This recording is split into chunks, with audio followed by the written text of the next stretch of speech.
డబ్బు ఇప్పుడు ఎవరికీ చేదు కాదు, మనీ మేక్స్ మెనీ థింగ్స్ అని ఎప్పుడో అన్నారు. కానీ ఇది ఇప్పుడు అక్షరాల నిజమై కూర్చుంది. పెరిగిన ఖర్చులు, అవసరాలు వెరసి డబ్బు సంపాదించి త్వరగా ధనవంతులు కావాల్సిన అనివార్యత అందరిలోనూ బయలుదేరింది. ఇక సంపాదన కోసం కష్టాన్ని, తెలివితేటలను వినియోగించాల్సి ఉంటుంది. కానీ మన వాళ్ళు దీనికి లక్ కూడా కలిసి రావాలని చాలా బలంగా నమ్ముతారు. ఇంట్లోకి లక్ష్మీదేవి రావాలంటే ఎన్నో నిష్ఠాగరిష్ట నియమాలు ఆచరించాలని ఇంట్లో ఆడవాళ్లు విశ్వసిస్తారు. అయితే మానసిక పవిత్రతతో కొన్ని సులువైన నియమాలు ఆచరించినా లక్ష్మీదేవి ఆ ఇంట కొలువై ఉంటుందని ఆధ్యాత్మిక ప్రవచనకారులు చెప్తున్నారు. ధనానికి ఆదిదేవత లక్ష్మీదేవి. ధనవంతులు కావాలంటే ఎట్టి పరిస్థితుల్లో ఆమెకు ఆగ్రహం కలిగించే పనులు చేయకూడదు. ఆ సిరుల తల్లి అనుగ్రహించి మీ ఇంట సిరులు కురిపించాలంటే ఆ తల్లికి ఇష్టమైన శుక్రవారం ఇలా చెయ్యాలని శాస్త్రాలు చెప్తున్నాయి. ఇంతకు ఏం చెయ్యాలో తెలుసుకుందాం. లక్ష్మీదేవికి శుక్రవారం పూజా విధానం.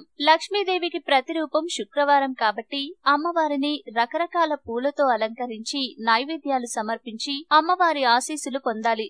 ఆడవాళ్లు శుక్రవారం ఎరుపు లేదా ఆకుపచ్చ రంగు దుస్తులు ధరించి కాళ్ళు, చేతులు, ముఖానికి పసుపు రాసుకుని పూజిస్తే ఆ తల్లి కరుణా కటాక్షాలతో పాటు సిరి సంపదలు, ఐశ్వర్యాలు సిద్ధిస్తాయి. కనీసం 5 శుక్రవారాలైనా అమ్మవారి ప్రతిమ శుభ్రం చేసి గంధం, కుంకుమ బొట్టు పెట్టాలి. అలాగే వివిధ రకాల పరిమళాలిచ్చే పూలను సమర్పించాలి. ఆ తర్వాత మహాలక్ష్మికి నమస్కారం చేస్తూ మహాలక్ష్మి అష్టకాన్ని కనీసం ఒక్కసారైనా చదవాలి. అమ్మవారికి మీకు ఇష్టమైన ఏదైనా పండును నైవేద్యంగా పెట్టి ఇంటిల్లిపాది తింటే డబ్బుకు ఎలాంటి లోటు ఉండదు. అలాగే నైవేద్యం పెట్టిన పండ్లను ముత్తైదుకి బొట్టు పెట్టి ఇస్తే ధనం మీ ఇంట్లో వర్షంలా కురుస్తుందని పండితులు చెప్తున్నారు.